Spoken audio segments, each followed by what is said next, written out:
Daniel Defoe, Robinson Crusoe, Part 27.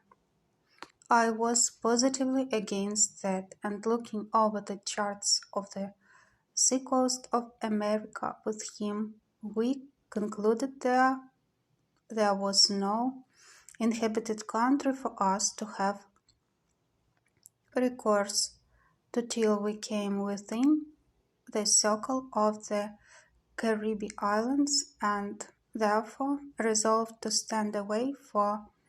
Barbados, which, by keeping off at sea to avoid the indraft of the Bay of Gulf of Mexico, we might easily perform, as we hoped, in about 15 days' sail.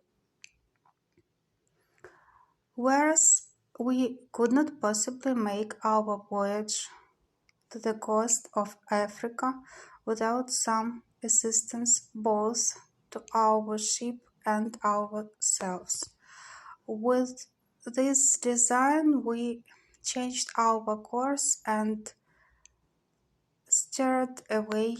NW by W in order to search some of our English islands where I hoped for relief. But our voyage was otherwise determined, for being in the latitude of 12 degrees 18 minutes, a second storm came upon us, which carried us away with the same impetuosity westward, and drove us so out of the way of all human commerce that, had all our lives been saved as to the sea, we were rather in danger of being devoured by savages than ever returning to our own country. In this distress, the wind still blowing very hard, one of our men early in the morning cried out, "Land!" and we had no sooner run out of the cabin to look out in hopes of seeing whereabouts in the world we were. Then the ship struck upon a sand, and in a moment, her motion being so stopped, the sea broke over her in such a manner that we expected we should all have perished immediately, and we were immediately driven into our close quarters to shelter us from the very foam and spray of the sea. It is not easy for anyone who hasn't been in the like condition to describe or conceive the consternation of men in such circumstances. We knew nothing where we were or upon what land it was we were driven, whether an island or the main, whether inhabited or not inhabited, as the rage of the wind was still great,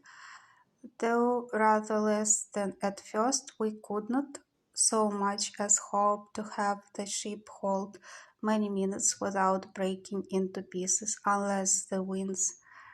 by a kind of miracle, should turn immediately about.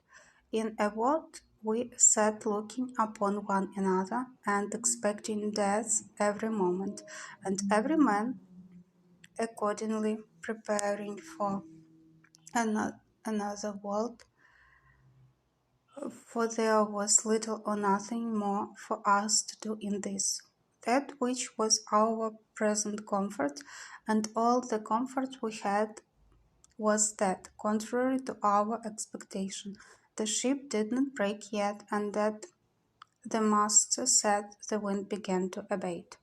Now, though we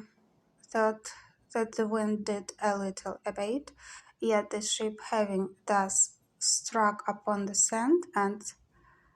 sticking too fast for us to expect her getting off, we were in a dreadful condition indeed, and had nothing to do but to think of saving our lives as well as we could.